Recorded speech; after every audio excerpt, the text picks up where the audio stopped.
1 2 3 4,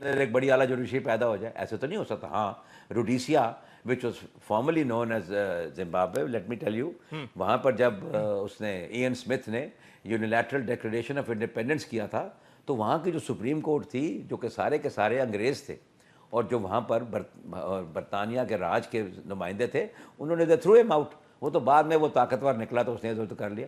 تو لیکن یہ کوئی بات نہیں، ہم نے ایسی خام خواہ میں بہت ساری جو چیزیں ہیں وہ ان سے امیدیں لگا رکھی تھی. کوئی بات نہیں، بڑا اچھا فیصلہ ہو گیا. نواز شریف صاحب بھی خوش ہیں، عمران بھی خوش ہے، اور باقی اس میں یہ ضرور ہوا ہے کہ تھوڑی سی تیزی آئے گی اور گرمی آئے گی پاکستان کی سیاست میں، کیونکہ آصف زرداری صاحب کو یہ خیال آنا شروع ہو گیا ہے کہ ایسا نہ ہو کہ یہ جو میدان ہے، جو یہ دنگل لگنا ہے، اس میں ایسا نہ ہو صرف دو اور نواز شریف صاحب، تو انہوں نے بھی اپنا جو سا حصہ جو ہے وہ اس میں ڈال لیا. تو ہونے دے، کیا کیا ہو جائے گا. ابھی آپ لگانا ٹی وی لگانا، ہر چینل پہ ایک ایسا انشاءاللہ العظیم وہ آئے گا ایکسپرٹ، وہ سارا بتائے گا آپ کے کہ کون سی بات کہاں ہوئی تھی، کیوں ہوئی تھی، کیوں نہیں ہوئی تھی. So I think it's neither here nor there. وہ ہونا ہی تھا. اس طرح کا فیصلہ ایک آ گیا تو کوئی آپ نے پہلے ہمارے جو لاسٹ پروگرام آپ نے ہمارے ساتھ کیا اس میں آپ نے آخری سوال کے جواب میں ہمیں کہا کہ سپریم کورٹ فیصلہ نہیں کر سکتا پاناما کا ان پروسیڈنگز کے اندر. تو چیف جسٹس صاحب بھی یہی اشارہ کر رہے ہیں آج عمران خان صاحب سے بات کرتے ہوئے کہ ہم نے تو قانون کے مطابق فیصلہ کرنا ہوتا ہے، تو قانونی طور پہ یہ مقدمہ نہیں بنتا تھا پاناما کا.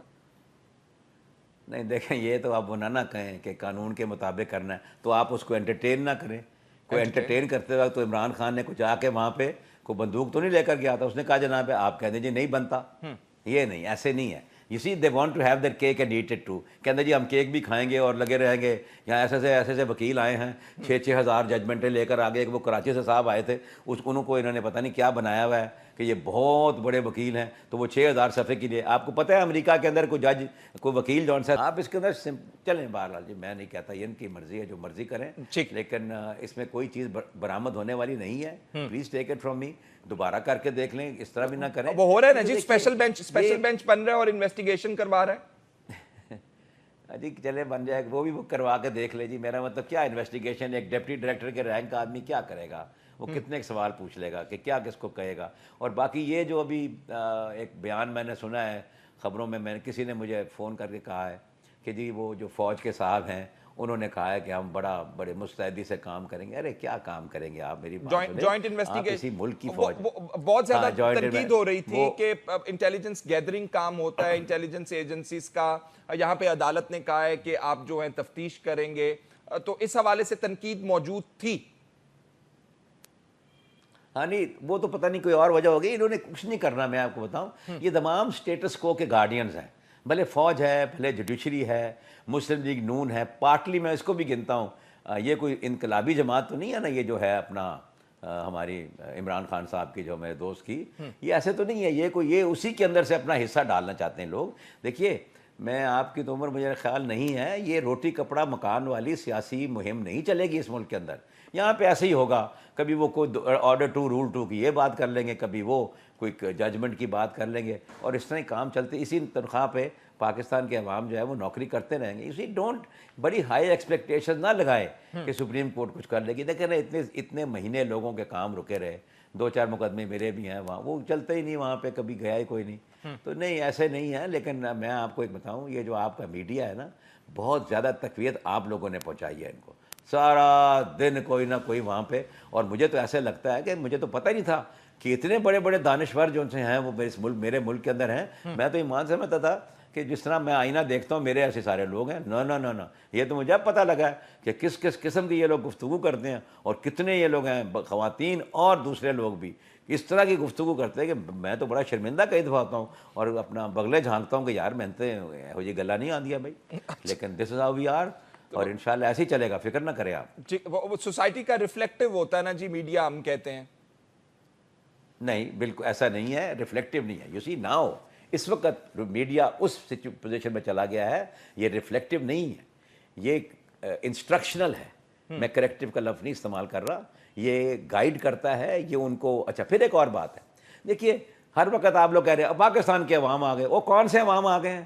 وہ یہ جو غریب، وہ یہ سے عوام میں جن میں آپ نے لے لیا ہے کہ جن کو یہ ٹی وی وی جن کے گھر پاکستان کی عوام کا ایک زور آ گیا، عوام آ گئے، او بابا عوام وہ ہے جس کے پاس کھانے کو روٹی نہیں ہے، جن کے گھروں میں بچے اسکول نہیں جا سکتے، جن کے پاس گھر نہیں ہے، جن کے پاس کپڑے نہیں ہیں، وہ نہیں آپ کو عوام. آپ کا خیال ہے عوام وہ ہے جو یہ مال روڈے پھرتی ہے، ہیلو کیا حال ہے، آنٹی چوچو آئے ہیں اور انکل پھوپھو آ گئے ہیں. میرا مطلب یہ عوام ہے.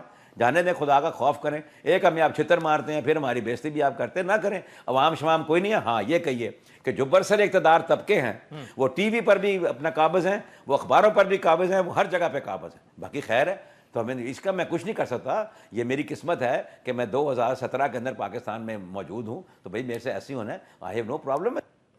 I mean, this is the best that I can do ٹھیک to ہے face up گل to صاحب it بالکل and ٹھیک ہے. bear it with a Hare smile. جگہ لوگ قابض ہوتے ہیں. میڈیا کے اوپر قبضے کی بھی ہم ڈینائل نہیں جاری کریں گے یا ڈیفینڈ نہیں کریں گے، لیکن اپنا کام ہم کرتے رہیں گے. یہ ایشورنس ہم آپ کو دے سکتے ہیں، اس سے زیادہ نہیں بالکل جی. میں آپ دیکھیں میں نے کوئی ڈسپیوٹ تو آپ سے نہیں کیا جناب. نہیں نہیں نہیں میں کیونکہ آپ نے بات کی تو میں نے اس کو تھوڑا سا ایڈ کیا اس کے اندر. اچھا گل صاحب، bar councils, Lahore high court bar council کہہ رہی تھی کہ ہم ڈیڈ لائن سیٹ کر رہے ہیں اور وزیر اعظم مستعفی ہوں. پاکستان بار کاؤنسل کل تک شاید کچھ مخمسے کا شکار تھی، آج وہ بھی کہہ رہے ہیں وزیر اعظم صاحب کو استعفیٰ دینا چاہیے.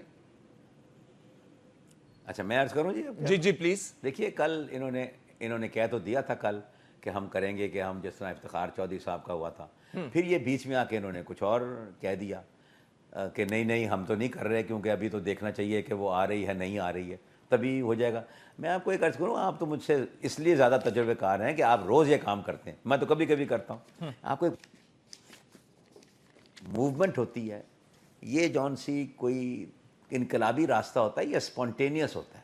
اس کو آپ یوں نہیں کر سکتے کہ آپ 3-4 دن پہلے بیٹھ کے حساب کرتے ہیں اچھا 200 بندہ اتوں آ جائے گا، 200 وہاں سے آ جائے گا. ایسے نہیں ہوتا، یہ ایرپشن ہوتی ہے. تو پاکستان میں تو کوئی اور میں آپ کو کہوں، میں بیچ میں ایسے اپنی میں یہ سمجھتا ہوں کہ we are a revolutionary people living in non revolutionary times. ہمارے حالات تمام انقلاب کے لیے تیار ہیں. ہم غیر انقلابی لوگ ہیں، یاد رکھیے. ہم بالکل ہم مراسی ہیں، اور ہم ہر اقتدار میں آئے ہوئے بندے کے ساتھ السلام علیکم جناب حضور والا کس طرح ہے. آپ دیکھتے نہیں یہ جلسے ولسے ہوتے ہیں، بھلے عمران خان کا جلسے لے لیں، وہ میرا دوست ہے، ان کے بھی دیکھ لیں، ہر بندہ دیکھ رہا ہے جناب کیا ہے. اس کی وجہ یہ ہے کہ جو لوگ اکٹھے ہو جاتے ہیں وہ پروفیشنل پولیٹیکل کلاس کے لوگ ہیں، ان کو جگہ نہیں کہیں ملتی. میں عمران کو کیسے بولوں، میرا تو وہ دوست ہے چونکہ اس کی جماعت کے اندر بھی وہ لوگ ہیں جو خدائی قسم ان کا حساب ہی کوئی نہیں ہے، کس کس قسم کے انہوں نے ٹیکس مارے ہوئے ہیں، کس کس قسم کی ان کے یا زرداری صاحب کے خلاف ہو جائیں. نہ میں زرداری کا وکیل ہوں، نہ میں یہ میں کہنا کہ یہ دودھوں نہایا ہوا کوئی بھی نہیں ہے. یہ طبقہ ہے جو سمجھتا ہے سیاست کنٹرول کرنے کے لیے.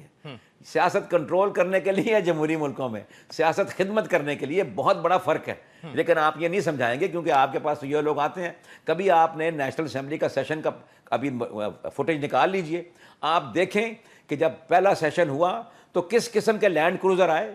خواتین کے کپڑے دیکھیے، آپ ان کے بیگز دیکھیے، آپ ان کی شالیں دیکھیے، آپ مردوں کی سوٹ پہن کر ان سے آئے تھے. یہ پاکستان کے below where the vast majority of the people live under the poverty level, اس کی یہ نیشنل اسمبلی تھی. یہ نیشنل اسمبلی نہیں تھی، یہ انگریزوں کے سنیے، یہ انگریزوں کے جو تھے وہ سارے کے سارے وہاں آ گئے. They are back to square. ٹھیک ہے، یہی ہماری قسمت ہے. اس میں خام دیکھیں یہ نہ کریں، یہ مار رہے ہیں ضرور ماریں، لیکن یہ نہ کہیں عوام کے نام پہ ہو رہا ہے اور عوام نکل آئیں گے اور وہ عوام یوں کریں گے. میں نے پتا چلے عوام نکلے گی. اچھا گل صاحب، مجھے 15 سیکنڈز 30 سیکنڈز میرے پاس رہ گئے ہیں. مجھے یہ بتا دیجئے، یہ بار کاؤنسل صحیح کہہ رہی ہیں، وزیر اعظم سے استعفے کا مطالبہ کر رہی ہیں؟ دیکھیں جی، وہ ان کا یہ کہنا ہے کہ چونکہ یہ فیصلہ اس قسم کا آیا ہے تو وہ ایک مورل گراؤنڈ کے اوپر یہ ان کو کہہ رہے ہیں. وہ ٹھیک ہے. یہ دیکھیے morality can differ from people to people. ان کے خلاف بات یہ بھی تو آ سکتی ہے نا جناب کہ جو میجورٹی ججمنٹ ہے وہ ان کے حق کے اندر ہے. تو اس واسطے میں اس بحث میں اس لیے رہتا کہ وکیلوں کی جو بار کاؤنسل ہے وہ کہتے ہیں ہمیں پلاٹ دے دو. یہ پلاٹ کے لیے اوپر ہے نا کہ ہمیں وہاں پر پلاٹ دے دیں. تو میں تو پلاٹ واٹ والا ہوں نہیں، میرے پاس تو پیسے ہی نہیں ہیں. ٹھیک کہہ رہے ہیں. موریلٹی سیاست کے اندر کچھ اور اس کا پیمانہ ہے، ویسے موریلٹی کا پیمانہ کچھ اور. ٹائم کا پیمانہ میرے پاس لیکن سیٹ ہے اور وہ ختم ہوا جا رہا ہے. آفتاب گل صاحب بہت بہت شکریہ آپ کے قیمتی وقت کا. ناظرین، اگلے سیگمنٹ میں ہم بات کرنا چاہتے ہیں لوڈ شیڈنگ کے حوالے پر، جس پر فی الحال حکومت یا محمد نواز شریف کا اجلاس ہے. یہ وفاقی کابینہ کی توانائی کمیٹی کے ساتھ، اور اس میں انہوں نے کہا ہے کہ ملک کے اندر غیر اعلانیہ لوڈ شیڈنگ فوری طور پہ ختم کر دی جائے. تو خواجہ آصف صاحب کل یہ ٹویٹ کر چکے ہیں کہ ملک کے اندر غیر اعلانیہ لوڈ شیڈنگ 0 ہے. یہ کہا خواجہ آصف صاحب نے. ساتھ خواجہ آصف صاحب کی ٹویٹ سے کافی سارے سوالات کھڑے ہو گئے. انہوں نے کہا کہ کچھ 4000 کچھ کا شارٹ فال ہے ملک کے اندر. جو ہمارے پاس رپورٹس آ رہی ہیں وہ تقریباً 7000 میگا واٹ کا شارٹ فال ہے. پاور جنریشن کے حوالے سے معاملات موجود ہیں. گردشی قرضہ جو ہے واپس آ چکا ہے. اس کے ساتھ ساتھ ہمیں پتہ چل رہا ہے کہ ministry of water and power جو ہے وہ قرضہ جات لے رہی ہے. کس کیپیسٹی میں قرضہ جات لے رہی ہے؟ جو ڈسٹریبیوشن کمپنیز ہیں ان کے نام پر قرضہ جات لیے جا رہے ہیں. قرضوں میں شاید ڈوبی ہوئی ہے واٹر اینڈ پاور کی منسٹری. یہ کیوں لیے جا رہے ہیں؟ کب اتریں گے؟ گردشی قرضوں کا کیا ہوگا؟ یہ تمام چیزوں کے حوالے سے ہم نے بات کرنی ہے. ہمارے ساتھ اسٹوڈیو میں موجود ہیں ڈاکٹر فاروق سلیم صاحب, سینئر تجزیہ کار ہیں. Thank you very much for being with us. Doctor صاحب لوگوں کو بتا دیں, آپ اب حکمران نہیں بتا سک رہے, آپ بتا دیں بجلی کب آئے گی؟ دیکھیے فیصل صاحب, میں سمجھتا ہوں کہ ہمارے حکمران واقعی میں چاہتے ہیں کہ لوڈ شیڈنگ ختم ہو جائے. ٹھیک, ان کی نیت ہے, وہ سمجھتے ہیں کہ ان کو کتنا سیاسی نقصان پہنچ رہا ہے لوڈ شیڈنگ کی وجہ سے. لیکن ڈاکٹر صاحب وہ کہتے ہیں نا کہ اگر آپ ہمیشہ وہی کرتے رہیں گے جو آپ نارملی کرتے ہیں تو اس کا ریزلٹ بھی پھر وہی ہوگا, کچھ نہیں بدلے گا. تو یہ وہی کرتے آ رہے ہیں جو یہ پہلے کرتے رہے. ان کی نیت 2013 میں بڑی واضح تھی. ٹھیک ہے, 2013 میں یہ چاہ رہے تھے کہ ہم نے توانائی کے شعبے کے اندر اصلاحات لانی ہیں. اصلاحات کے بغیر کچھ ہونے والا معاملہ نہیں. آپ جتنی مرضی انسٹالڈ کیپیسٹی بڑھاتے چلے جائیں, اس سے معاملہ حل ہونے والا نہیں ہے, کیونکہ آپ بیماری کی تشخیص غلط کر رہے ہیں. اب جس ٹویٹ کا ہم ذکر کر رہے ہیں یہ کل خواجہ آصف صاحب نے ٹویٹ کی ہے, اور ان کا کہنا یہ ہے کہ 23 اپریل کے دن جنریشن جو پیداوار ہے وہ 12,948 میگا واٹ. اب ہمارے ہاں جو نصب شدہ پیداواری صلاحیت ہے, انسٹالڈ کیپیسٹی جس کو کہتے ہیں, وہ 24,906 ہے. اگر آصف صاحب کہہ رہے ہیں کہ 12,948 پیدا ہوئی ہے, اس کا مطلب ہے کہ 50% آف دا انسٹالڈ کیپیسٹی ہم نے پیدا کی ہے. تو 50% بجلی ہم بنا سکتے ہیں لیکن ہم بنا نہیں پا رہے ہیں. تو قابلیت کا ایشو آ گیا یہاں پہ. پرابلم آ گیا آپ کا, جس کا آپ نے ذکر کیا کہ شاید بد انتظامی کا رول ہے, اس میں گردشی قرضہ جات کا ایک رول ہے, اور اس میں چوری اور لائن لاسز کا ایک رول ہے. ان تینوں چیزوں کے اوپر فوکس نہیں کیا گیا. اوریجنلی نیت ضرور تھی, جب تک ان تینوں چیزوں کے اوپر اصلاحات نہیں لائی جائیں گی, ان کی بیماری کا حل نہیں ڈھونڈا جائے گا, آپ چاہے جتنی مرضی نئے پلانٹس بنائے چلے جائیں, بجلی گھر لگائے چلے جائیں, یہ پرابلم لوڈ شیڈنگ کا دور نہیں ہو پائے. تو وہ جو 34 یا 35 بلین ڈالر کے سی پیک کے اندر لگا رہے ہیں یہ نئے منصوبے, وہ اس سے منسلک ہے ملک کے اندر بجلی کا نظام بہتر ہو جانا, یا پھر اس کو خود سے کرنا ہوگا تو معاملات ٹھیک ہوں گے؟ دیکھیے نقصانات بہت بڑے ہیں.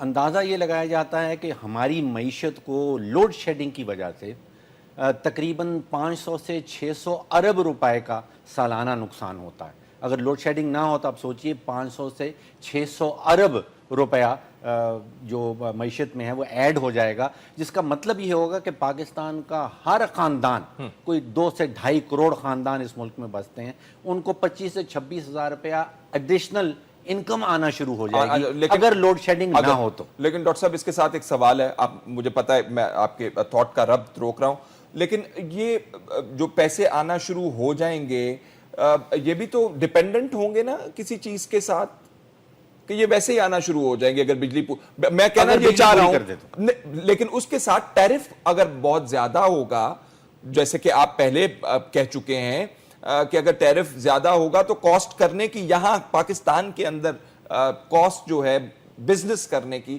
تو وہ پوری نہیں ہوتی ہے. اب دیکھیے یہ بڑا امپورٹنٹ ایسپیکٹ ہے کہ جو وعدہ کیا گیا تھا وہ صرف یہ نہیں تھا کہ لوڈ شیڈنگ ختم ہوگی, آپ کو بجلی مہیا کی جائے گی, بلکہ یہ بھی کہا گیا تھا کہ سستی بجلی, اگر آپ کو یاد ہو, سستی بجلی مہیا کی جائے گی.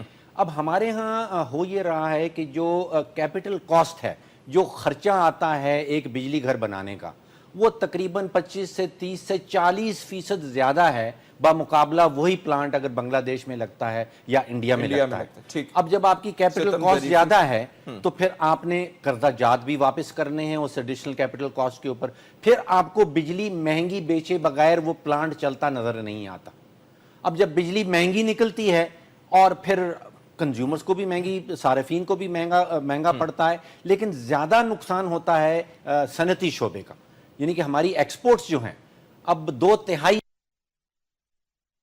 جب ٹیکسٹائل سیکٹر کو آپ مہنگی بجلی دیں گے اور وہی بجلی گجرات میں، انڈیا میں یا بنگلہ دیش میں سستی دی جا رہی ہے تو پھر وہاں پہ ایکسپورٹس بڑھتی چلی جائیں گی اور ہماری ایکسپورٹس گرتی چلی جائیں گی. ہمارے ساتھ ہو رہا ہے اس وقت. دیکھیے 2013 میں بنگلہ دیش کی اور پاکستان کی ایکسپورٹ سے تقریباً برابر تھی. 24-25 بلین ہم کیا کرتے تھے، 24-25 بلین ان کی ایکسپورٹ ہوتی تھی. ہم 25 بلین سے آ گئے ہیں 20 بلین پہ، یعنی کہ تقریباً 20% سے 22% کمی آ گئی ہے. اور بنگلہ دیش اسی 24 سے پہنچ گیا ہے 35 پہ. وہاں پہ تقریباً 45% ان کی ایکسپورٹس میں اضافہ ہو یہ گیا. آپ نے بہت اچھا کر دیا کہ مہنگی بجلی یا اور بجلی نہ ہونے کے ہمیں جو نقصانات ہو رہے ہیں واضح کر دیے آپ نے. یہ خالد صاحب بتا رہے ہیں ہمیں یہ 12,000 کچھ بجلی بن رہی ہے، تو باقی آپ کہہ رہے ہیں 24,000 بن سکتی ہے، تو باقی کیوں نہیں بن رہی ڈاکٹر صاحب؟ دیکھیے 24,906 پیداواری صلاحیت ہے. صلاحیت یہ پروڈیوس ہو سکتی ہے. نہیں، دس از دا انسٹالڈ کیپیسٹی، جس کو نیم پلیٹ کہتے ہیں. ٹھیک ہے. اب پلانٹس ہمارے پاس کچھ پرانے ہیں اور سارے کے سارے 100% ایفیشنسی پہ تو نہیں چلیں گے، تو نیم پلیٹ سے آپ کو کچھ سبسٹریکٹ کرنا پڑے گا. لیکن آپ یاد کریے کہ جب کرکٹ کا فائنل ہوتا ہے تو ہمارے وزیر صاحب کہتے ہیں کہ آج پاکستان میں لوڈ شیڈنگ نہیں ہوگی، اور پھر نہیں ہوتی. مطلب یہ ہوا کہ ان دنوں پہ جو ڈیمانڈ ہے اس کو پورا کرنے کی قابلیت پاکستان کے پاس ہے. عید کا دن کر لیجئے، 27ویں رمضان کا دن دیکھ لیجئے. کہاں سے آتی بجلی اس وقت؟ مطلب یہ ہوا کہ آپ کے پاس کیپیسٹی تو ہے لیکن آپ سارے پلانٹ چلا نہیں پا رہے ہیں، تو آپ کو غور کرنا ہے کہ وہ پلانٹ کیوں نہیں چلا پا رہے ہیں. بالکل ٹھیک. تو وہ آ جاتے ہیں واپس گردشی قرضہ جات پہ، آپ آ جاتے ہیں لائن لاسز کے اوپر. اچھا، لائن لاسز بڑی انٹرسٹنگ چیز ہے. جی. اسرائیل میں 3% لائن لاسز ہیں، اور بنگلہ دیش میں 11%. یہ کہاں سے شروع ہوتی بجلی اور کہاں پر پہنچ، پروڈکشن سے لے کر کنزیومر تک پہنچنے میں درمیان میں سے بجلی غائب ہو جاتی ہے؟ 3% غائب ہوتی ہے انڈیا میں، اسرائیل میں. اور پاکستان بنگلہ دیش میں 11، ٹھیک، چائنا میں 5 اور پاکستان میں 22% بجلی غائب ہو جاتی ہے. 20 اور 25% کے درمیان کہتے ہیں کہ پاکستان میں بجلی غائب ہو جاتی ہے. اب اگر اسرائیل 3 میں جا رہا ہے، چائنا 5 پہ جا رہا ہے، تو 10 پہ سودا کر لیں پاکستان کے لیے، 25 کیوں جاتی ہے؟ یہ ویسے بہت ساری چیزوں کو چھپانے کے لیے کوئی لائن لاس کو اندر ہیڈ کے اندر تو نہیں ہم نے ڈال دیا، کوئی کھاتے میں کوئی چوری کر رہا ہے، کوئی مل والا لے گیا ہے، کوئی تار ڈال کے لے گیا، اس کھاتے میں تو نہیں ہم ڈال دیتے لائن لاس کو؟ ایک بات تو ماننے والی ہے کہ ہم نے اپنا ڈسٹریبیوشن سسٹم جو ہے اس کو اوورآل نہیں کیا پچھلے 40-50 سالوں میں. تو کچھ تو وہ ٹیکنیکل لاسز ہیں جو واقعی سسٹم کی وجہ سے، وہ سسٹم کی وجہ سے، آپ کے پاس تاریں پرانی ہیں، آپ کے پاس ٹرانسفارمر پرانے ہیں، ان کے تھرو جب بجلی نکالتے ہیں تو بہت ساری بجلی ضائع ہو جاتی. لیکن جو چوری والا معاملہ ہے اور جو نان ریکوری والا معاملہ ہے وہ ظاہری طور پہ ایگزسٹ ضرور کرتا ہے. اگر 20 سے 25% ہم کہہ دیتے ہیں تو اس میں سے آپ 4 یا 5 یا 6 یا 7 نکال دیجئے جو ٹیکنیکل لاسز ہیں. دنیا بھر میں تو ٹیکنیکل لاسز 2-3% ہیں، اس کے اوپر جو ہے جتنا بھی وہ چوری کا معاملہ ہے. اب آپ سوچئے کہ تقریباً 12 سے 13 ارب پاکستان کے اندر، اس میں سے آپ اگر 2 یا 3 بلین ڈالر کی بجلی چوری ہو جاتی ہے، 1.5 بلین ڈالر جو ہے وہ آپ ٹیکنیکل لاسز میں نکال دیتے ہیں، تو وہ 4 بلین ڈالر یعنی کہ 400 ارب روپیہ وہ کہاں سے پورا ہوگا؟ وہ آپ کی گردشی قرضہ جات میں آ جاتا ہے، جس کا بھی آپ ذکر کر رہے تھے کہ وہ ڈسکوز جاتے ہیں، بینکوں سے ادھار لیتے ہیں. ایک ہم نے وہ کمپنی بنائی رکھی ہے وہ پاور ہولڈنگ کے کچھ نام سے، وہ ڈمی کمپنی ہے، جتنے بھی یہ قرضہ جات ہیں ہم اس کے اوپر ڈمپ کر دیتے ہیں. یہ ministry of water and power distribution companies کے نام پہ قرضہ جات لیتی کیوں ہے؟ اب ہم آج ہی پڑھ رہے تھے ISCO والوں کو، اسلام آباد الیکٹرک سپلائی کمپنی والوں کو لالے پڑے ہوئے ہیں. وہ کہہ رہے ہیں کہ جی بتاؤ ہمارا کتنا شیئر ہے، یہ ہوا کیسے، کیوں کر رہے ہو یہ لوگ؟